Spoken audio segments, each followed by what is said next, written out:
Agaseke k'amakuru mu karere gapfunduriwe muri Kongo Kinshasa. Abahagarariye guverinoma ya Repubulika ya Demokarasi ya Kongo M23 bahuriye mu Busuwisi ibiganiro byasize bemerejwe ibintu birindwi bishya. Ni ibiganiro byabaye hagati ya tariki 17 na 21 Kanama, bikaba byaribanze ku ishyirwa mu bikorwa ry'amasezerano y'amahoro ya Doha yashyizweho umukono ku itariki 15 Ugushyingo k'umwaka ushize. Ibi biganiro byitabiriwe kandi na Qatar, Leta Zunze Ubumwe za Amerika, Togo nk'umuhuza w'umuryango wa Afurika yunze ubumwe, Komisiyo y'umuryango wa Afurika yunze ubumwe n'Ubusuwisi. Itangazo rihuriweho n'impande zitabiriye biriya biganiro ryasohotse kuwa gatandatu ryerekana ko Kinshasa na M23 bumvikanye ku ngingo zirindwi z'ingenzi zigamije gukomeza inzira y'amahoro no gushyira mu bikorwa ibyo ziyemeje. Zirimo gukomeza gushyira mu bikorwa Expand Joint Verification Mechanism Plus, urwego rugamije gukurikirana no kugenzura ibarizwa ry'agahenge, hanashyizweho ubunyamabanga bw'uru rwego. Icya kabiri ni uko impande zombi zashyigikiye ko hakomeza ibikorwa byo kugenzura agahenge, ndetse zavuze ko ubutumwa bwa mbere bwa IGVM Plus bwo kugenzura agahenge butegereje ku itariki 20 Nyakanga mu Minembwe. Impande zombi zanemereje gushyiraho uburyo bwo gutanga raporo ku birego byo kurenga ku gahenge, kugira ngo amakuru atangwa n'impande zitandukanye ajye asuzumwa hakoreshejwe uburyo bumwe.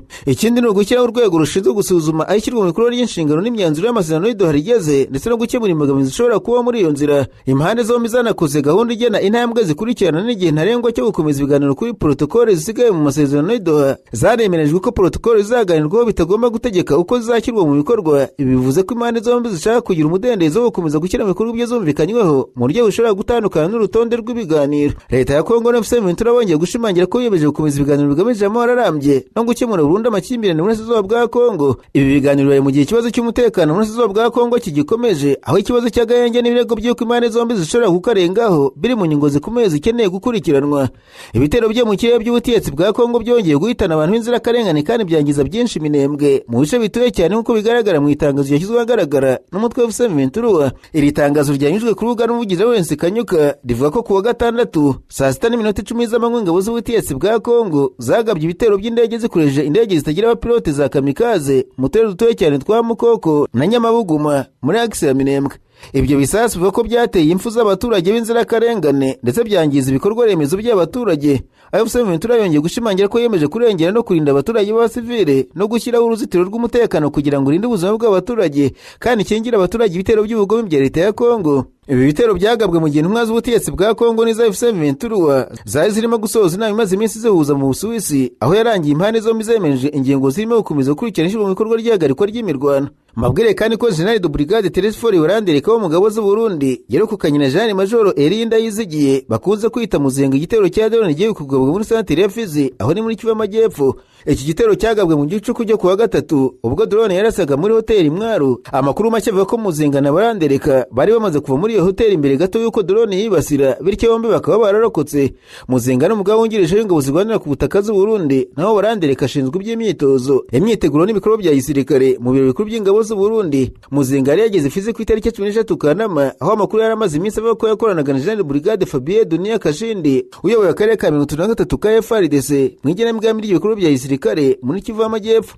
Abo bajenerali bari mu bikorwa byo gutegura ibitero bishya bigamije kongera kugenzura ibice by'umusozi miremire ya Kivu y'Amajyepfo birimo Minembwe na Puezero. Raporo ya Critical Threat yo ku itariki 21 z'ukwezi kwa munani iva ko igitero cyagabwe kuri hoteli Mwaru cyari igitero cy'indege kitagira umupilote kibasiye umwanya w'ingabo zishyigikira Leta ya Kongo, kandi abayobozi bakuru ba FARDC n'abagisirikare b'u Burundi bari muri iyo hoteli. Amakuru ava mu gisirikare cy'Uburundi kandi ava ko nyuma y'igitero Muzinga na Barandereka bashoboye kugeraho ingabo z'Uburundi ziri Ibaraka, aho bivuga ko bagiye gukurikirana ibikorwa by'ingabo z'u Burundi no gutegura ibikorwa bishya bya gisirikare mu cyerekezo cya Minembwe. Igitero cyo kuri hoteli Mwaru cyabaye mu gihe imirwano ya Fizi yatangiye kwiyongera, aho ingabo zishyigikira Leta ya Kongo zirimo FARDC, FDNB twifatanye nazo zari mu bikorwa bya gisirikare muri ako karere. Uruzinduko rwa Perezida w'Uburundi Evariste Ndayishimiye muri Kongo Kinshasa rwongeye gutera ibibazo ku mpamvu zituma umukuru w'igihugu agenda Kinshasa kenshi mu gihe intambara mu burasirazuba bwa Kongo ikomeje. Itariki 20 Kanama Ndayishimiye yagiye Kinshasa mu ruzinduko rwari rwatangajwe ku mugaragaro ko rugamije kwitabira ibirori byo kwizihiza imyaka 10 ishuri rikuru ryiga ingamba z'ubwirinzi College of High Studies in Strategy and Defense rimaze rishinzwe ndetse no gusoza umwaka w'amashuri 2025 no gutangiza umwaka mushya w'amashuri. Ariko nk'uko ikinyamakuru The Great Rex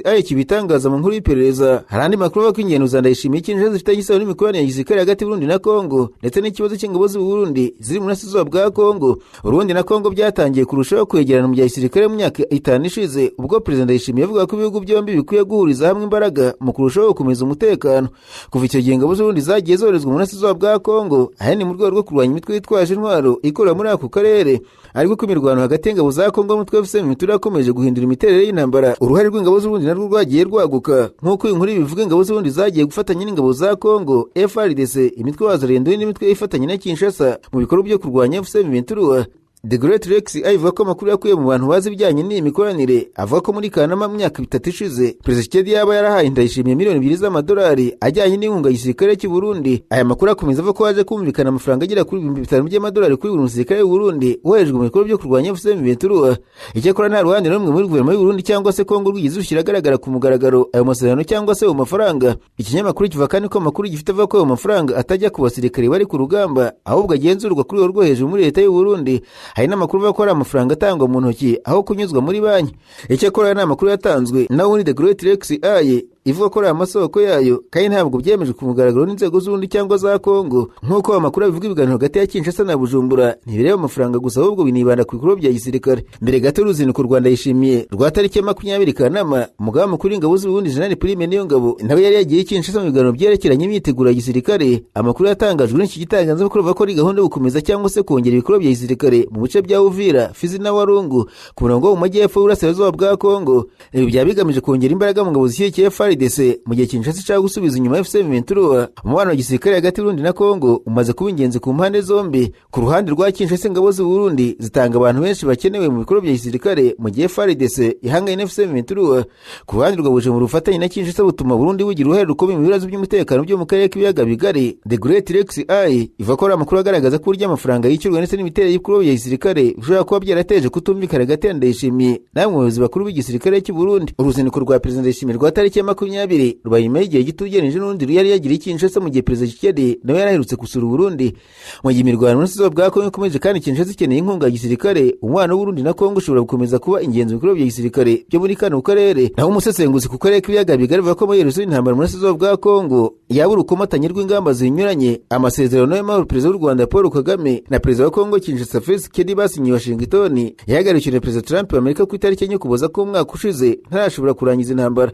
Mu byo ateganya harimo ko u Rwanda rushyira ukanya ingabo zarwo zigeranwa ko zigera mu bihumbi zikava mu burasirazuba bwa Kongo. Ayo masezerano asaba leta ya Kongo kurandura cyangwa se kwaka ubushobozi bwo gukora umutwe w'inyeshyamba wa FDLR. Dr Richard Moncrief ushinzwe akarere k'ibiyaga bigari mu kigo mpuzamahanga kigenga cy'ubushakashatsi ku gukemura amakimbirane yabwiye BBC gahuza miryango ko nubwo bisa nk'aho ibintu byabaye nk'ibiceceka ku rugamba, atari ko bimeze kuko ahubwo impande zihanganye zahinduye umuvuno. Ati imyenuka y'ingenzi yabayeho muri uyu mwaka no kurushaho gukoresha drone, indege nto z'intambara zitagira umupilote bikozwe n'ingabo z'u Rwanda M23 n'ingabo za Kongo. Hashize imyaka hafi 5 intambara muri isizo bwa Kongo yongeye kwaduka hagati y'ingabo za leta y'icyo gihugu n'umutwe w'inyeshyamba M23, nubwo intambara imaze hafi imyaka 30 ihagarara kongera ikubura.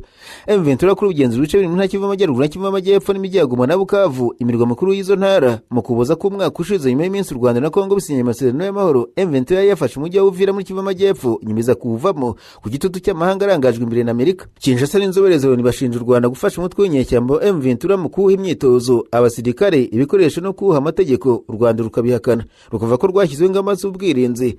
Kinshasa na Amerika bakomeje gusaba u Rwanda gukura ingabo zarwo ku butaka bwa Kongo Kinshasa. Ku rundi ruhande, Kigali n'izo raporo za Loni bashinja leta ya Kongo gukorana n'umutwe wa FDLR urwanya ubutegetsi bw'u Rwanda ukorera muri isizo bwa Kongo. Kinshasa irabihakana, ikavuga ko nta gahunda leta iriho gukorana na FDLR, ndetse mu Nyakanga uyu mwaka Kinshasa yagiranye amasezerano na FDLR, aho uwo mutwe wavuze ko yemeye gushyira intwaro hasi hadakoreshejwe imbaraga, ahubwo hakoreshejwe ubukangurambaga. Leta y'u Rwanda yamaganye amasezerano hagati ya leta ya Kongo na FDLR. Mu butumwa yatangaje ku rubuga rwa X, Minisitiri w'Ububanyi n'Amahanga w'u Rwanda Olivier Nduhungirehe yavuze ko amasezerano ari amayeri ya politiki yo gutinza ibintu arimo gukoreshwa na Kinshasa kuri uwo mutwe u Rwanda rushinja kugira uruhare muri jenoside yakorewe Abatutsi. Umuvugizi w'umutwe wa FDLR Kwirengoma yabwiye BBC ko muri ayo masezerano wagiranye na Kinshasa witeguye gusubira mu Rwanda kandi ko yemera ko icyaha ari gatozi, kudashyigikira umuco wo kudahana, ndetse bamwe mu bagize bashinjwa kugira muri jenoside witeguye ko baburanishwa ubundi wo guhangana imbere mu gihugu mu rubuga rwa politiki. Dr Dr Moncrief yemera ko umutwe wa FDLR ufitanye isano rwose n'abakoze jenoside yakorewe abatutsi mu Rwanda, ariko akongera bati ubushobozi bwabo bwo gukomeretsa no kwangiza u Rwanda buri hasi cyane. Nanavuga ko General James Kabarebe na 19 yavuze ko FDLR nta nkeke gitejwe ku Rwanda, kandi ahanini nemeranya n'ibyo. Aya ni amagambo y'umusesenguzi. Ati FDLR bafite ingengabitekerezo mbi cyane yo kwanga abatutsi, ariko inkeke nyakuri bateje ku butaka bw'u Rwanda ari nto cyane. Perezida w'u Rwanda Paul Kagame yavuze ko FDLR ko bakorana n'ingabo za leta ya Kongo, kandi ibyo ni ukuri, ariko uko gukorana kwiyongereye guhera 21 ari cyo gihe u Rwanda rwagabye mu bintu mu burasirazuba bwa Kongo. Kandi ntekereza ko ibyo bigaragaza nuko kugaba mu burasirazuba bwa Kongo umutwe witwaje intwaro ugenzura biba bishobora guhura ikibazo aho kugira ngo bitume gitera intambwe yo gukemuka. Mu myaka yabanjirije uku kongera kwaduka kw'intambara, FARDC ingabo z'u Rwanda bari baragiye bakorana ibikorwa bya gisirikare bahuriyeho byo guhashya umutwe wa FDLR.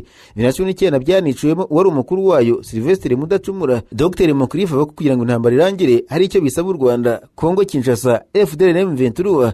Ati irangira ry'intambara rikeneye urukomatane rw'uko u Rwanda ruhava ruhakura ingabo, ukwizeza umutekano u Rwanda bikozwe na Kinshasa ku bijyanye na FDLR no ku bijyanye n'ibindi bibazo by'uburasirazuba bwa Kongo n'isenywa rya M23, hamwe n'ikindi gishobora kuba kirimo uburyo bw'uko ari icyakorwa ku bayobozi bayo ubafata ibihano cyangwa se bakaba barakatiwe igifungo kirekire cyangwa cy'urupfu muri Kongo. Ibyo bikaba bigaragara ko ari ingorane ku mahoro. Rero ibyo bintu bigomba kuganirwaho. Umusesenguzi niko avuga.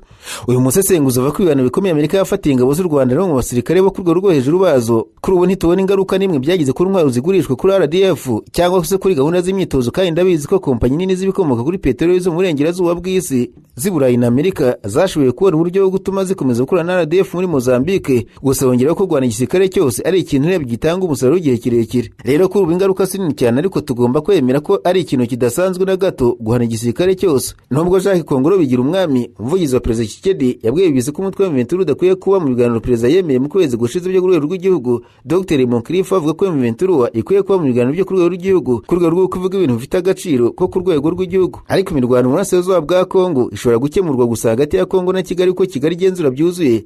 Ibiganiro by'amahoro biri kuba hagati ya leta ya Kongo n'umutwe wa M23 n'ibyabereye mu Montreal mu Busuwisi muri Mata uyu mwaka. Dr Moncrief avuga ko gahunda y'ubuhuza bwa Qatar yumva ko irimo kugana ku musozo, kuko Doha ntiyashoboye gutuma impande z'ingenzi mu ntambara zitera intambwe zivaho zihanganye mu byo zisaba, dore ikabishaka gushyikirizwa ubuhuza Ubusuwisi. Agaseke k'amakuru mu karere ngapfunikire muri n'abanyamakuru bakoze bamwe barandika banditswe umunyamabanga mukuru cy'ishyaka CNDD-FDD riri ku butegetsi mu Burundi, Reverien Ndikuriyo, yihanangirije avuga n'abo urubyiruko rushamikiyeho ruzwi nk'imbonerakure. Mu kiganiro n'abanyamakuru cyabereye muri komine Makamba kuwa gatandatu, Ndikuriyo yabamenyesheje ko mu cyumweru gitahazaho umunsi mukuru w'imbonerakure. Ati umunsi wari imbonerakure zimwe muhora muvuga nabi, twebwe twavuze ko buri wese arera umwana we, twahega supa abantu batuvugira nabi imbonerakure n'abana bacu. Ndikuriyo yavuze ko uvuze nabi imbonerakure bavuze nabi umubyeyi wayo CNDD-FDD, bityo kudakunda urubyiruko adakundira ishyaka. Ati wibasiye imbonerakure uba wibasiye ababyeyi, nta ndagukunda nkwangira umwana. Kuwa 26 zizigiza imbonerakure n'ibindi bihugu bizaba byaje Igitega kuri stade Ngoma, niho tuzaba duteraniye. Nyuma y'uko CNDD-FDD igiye ku butegetsi 2005 yatangiye gukusanya no gutegura urubyiruko kugira ngo rushyigikire, arirwo rwaje kwitwa imbonerakure mu myaka yakurikiyeho. Mu mpera za 2008 imiryango irengera uburenganzira bw'ikiremwa muntu yatangaje ko ishyaka ryatangiye gukoresha urubyiruko nk'urwego rw'umutekano, aho rwakoreraga mu ntara zitandukanye. Mu gihe cy'amatora ya 2010 imbonerakure zashinjwe kuba ubwoba, guhiga abarwanya ubutegetsi no guhangana n'urubyiruko mu yandi mashyaka atari muri CNDD. Kuva Perezida Evariste Ndayishimiye ku butegetsi muri 2020 imbonerakure zashinjwe kugira mu ifungwa no kuzimiza abantu no kubakora iyicarubozo zifatanije n'inzego z'umutekano. Mu ntambara y'uburasirazuba bwa Kongo Kinshasa, imbonerakure zavuzweho guherekeza ingabo z'Uburundi nyuma yo guhabwa imyitozo ya gisirikare mu bigo bitandukanye. Imiryango mpuzamahanga yasabye leta y'Uburundi gukora iperereza ku birego bishinzwe imbonerakure no gukiriza ubutabera abakekwaho ibyaha, ariko ubutegetsi bwa Gitega bwagiye bugaragaza ko urubyiruko nta byaha rukora. Reverien Ndikuriyo, umunyamabanga mukuru w'ishyaka CNDD-FDD riri ku butegetsi, yatangaje ko igihugu kizakomeza gutegereza abo gishinja gushaka kugerageza gukura ubutegetsi bwa Pierre Nkurunziza mu myaka 11 ishize, kabone niyo baba barapfuye kizasaba ko imva zabo zicyurwa mu Burundi zigacibwa urubanza. Ndikuriyo yabitangaje mu kiganiro n'itangazamakuru cyabaye kuwa gatandatu Makamba. Uyu munyapolitiki wajwe kubana muri hagati y'u Rwanda n'u Burundi asubiza umunyamakuru ko azashaka ko yaza Kigarakaza n'ikipe ya Aigle Ntwari izaza kwakina imikino nyafurika n'ikipe ya Al Hilal, akakibaza abanyarwanda. Atuzashaka Minisitiri Nduhungirehe, Minisitiri w'Ububanyi n'Amahanga w'u Rwanda, ukimubaze uzasabe guhura nawe nakwemerera ubundi wurira indege. Ndikuriyo yavuze ko bafunze imipaka ko abanyarwanda ari abajanja, ariko ko indege zikora. Ati yase yarafunze kubera abacengezi, aciye hejuru azarukira Bujumbura tumubaze yagiye. Yasobanuye ko Burundi bwasabye u Rwanda kugira ngo ibintu bigende neza ari abantu bashatse gurika ishyaka CNDD-FDD ku butegetsi. Ati twebwe ni systeme Nkurunziza Ndayishimiye ni bamwe, ukiruka ku ishyaka CNDD-FDD tuguma tukwirukaho, barye baniyonga tuzabashaka kugeza bapfuye baribaye ku rutonde rw'umukara rushaka na CNDD-FDD kugeza umunsi azinjira mu kuzimu. Umunyamabanga mukuru wa CNDD-FDD yavuze ko nimva zabo bashobora kuzisaba bakazizana zigacibwa imanza. Ati nimva tuzasaba abo bazihambye hari igihe ubutegetsi buhinduka, tuzasaba abo bazihambye. Muri Gicurasi mu myaka 10 n'ushize mu Burundi habaye igerageza gukura ubutegetsi bwa Nkurunziza, iyi coup d'etat yawe na Jean Major Godefroid Niyombare yarapfubye. Bamwe bayigize muri bahungira mu bihugu birimo n'u Rwanda. Urundi bwasabye kuburizwa, u Rwanda rugasobanura ko rudashobora kwica amategeko mpuzamahanga ngurukane cyangwa se rwohereza impunzi aho zidashaka. Ibi byazamuye umwuka muri hagati y'ibihugu byombi, ndetse yongeraho ko Burundi bushinjwa gukorana n'umutwe w'iterabwoba wa FDLR mu migambi yo guhungabanya u Rwanda. Mbabwire kandi ko Azarias Birwabaye Vice President wa Kongo Kinshasa kuva no gatatu kugeza no gatandatu yavuze ko amateka n'ubushakashatsi byerekana ko abanyamurenge bari bateye ku butaka bwa Kongo mbere y'umwaka 1945. Ashimangira ko abanyekongo kavukire rwere gukomoka muri mirenge yasubizaga umunyapolitiki Martin Fayulu urwanya ubutegetsi bwa Kongo rutse kuvuga ko abanyamurenge atari ubwoko kuko ngo ururimi bavuga ari Ikinyarwanda cyo mu Rwanda. Yavuze ko afite inyandiko z'ubushakashatsi zishingira ku mateka agaragaza ko abanyamurenge bari bamaze igihe kirekire ku butaka bwa Kongo mbere y'uko imipaka y'ubukoloni ishyirwaho. Ati mfite ibimenyetso bishingiye ku bushakashatsi bwa siyansi bigaragaza ko abanyamurenge bari ku butaka bwa Kongo mbere ya 1945 ni kera cyane. Rwanenze bavuga ko abanyamurenge bagiye muri Kongo 1994, agaragaza ko bamwe mu banyapolitiki bateza urujijo bavanga amateka y'abaturage bari basanzwe batuye muri Kongo n'impunzi zavuye mu Rwanda nyuma ya jenoside yakorewe Abatutsi. Ati niho usanga abantu bavanga ibitekerezo bifite umurongo bagahuza abanyamurenge bari batuye hano mbere y'1945 n'impunzi z'abanyarwanda zaje muri Kongo nyuma ya 1994, kandi ibyo ni ibintu bitandukanye. Uyu munyapolitiki yavuze ko itegeko nshinga rya Kongo riva ko umuntu wese wari mu iki gihugu mbere y'ubwigenge bwa 1960 afatwa nk'umunyekongo kavukire. Ati amategeko shingiro 1960 avuga ko abantu bari basanzwe ku butaka bwa Kongo muri ubwigenge ari abanyekongo kavukire. Yavuze ko ubwo bwoko bw'abambara bwa Martin Fayulu bwageze muri Kongo nyuma y'abanyamurenge nk'uko ubushakashatsi bigaragaza. Ati nayo by'ubushakashatsi ku bambara bugaragaza ko bageze muri Kongo baturutse muri Angola mu 1991, no kuvuga ko bageze nyuma y'abanyamurenge. Yongeyeho ko impaka ku mateka y'amoko zitagomba gukoreshwa mu kwambura ubwenegihugu abanyekongo, ahubwo ko hakwiye kubahiriza amategeko y'iki gihugu. Ati abanyamurenge se abaturage baje muri Kongo 1960 n'abaturage bafite amateka yabo kuri ubutaka. Rwego yavuze ko mu gihe abantu nka Fayulu batanga ibitekerezo bigoreka amateka ari ngombwa gusobanura neza kugira ngo hatagira uca abaturage bibica. Naho raporo y'isuzuma ry'uburwayi bwo mu mutwe yakozwe kuri Dr. Kiza Besigye muri Uganda igaragaza ko nubwo afite ubushobozi bwo kumva no gusobanukirwa ibyo abwirwa, ikibazo afite cyo kutabasha kuvuga cyangwa se kwandika gishobora kumubuza kugira uruhare mu myiregurire mu rukiko. Isuzuma ryakorewe muri Uzira Staff Hospital tariki ya 13 Kanama mu gihe urukiko rukuru rwari rumaze kwemeza ko urubanza rwa Besigye rukomeza nubwo adahari. Raporo ivuga ko uyu musaza w'imyaka 70 yatangiye kutabasha kuvuga cyangwa se kwandika nyuma yo kugwa igihumure mu rukiko hari tariki ya 29 z'ukwezi kwa karindwi. Raporo igaragaza ko Besigye agaragaza ko asobanukiwe ibimubaho ariko afite ikibazo cyo gutanga ubutumwa nyuze mu kuvuga cyangwa se kwandika. Yongeraho iki kibazo gishobora kubangamira cyane ubushobozi bwe bwo kugira uruhare mu kwiregura kwe, kandi ashobora gukenera ubundi bufasha mbere yo kugira uruhare rufatika mu rubanza. Isuzuma ryakozwe n'abaganga b'inzobere barimo Dr. Naruge Joyce Serunjogi, inzobere mu by'indwara zo mu mutwe, na Dr. Julius Muloni, inzobere mu buzima bwo mu mutwe bujyanye n'ubutabera. Abaganga basanze Kiza Besigye ashobora gukurikirana ibibazo abazwa kandi agatanga ibisubizo akoresheje amarenga cyangwa se gutunga urutoki ku mibare n'inyuguti zanditse ku rupapuro, ariko bavuze ko uburyo bugorana cyane igihe akenewe gutanga ibisobanuro birambuye. Raporo ikomeza igira iti ubushobozi bwo gukora ibikorwa bigoye akoresheje kwerekana inyuguti n'imibare bwagaragaye ko bugoye. Raporo yasabye ko ubuvuzi bwo kumufasha mu kuvuga mu mikoreshereze y'umubiri no mu mikorere y'imyakura bukomeza bitewe n'uko abaganga babona bikenewe.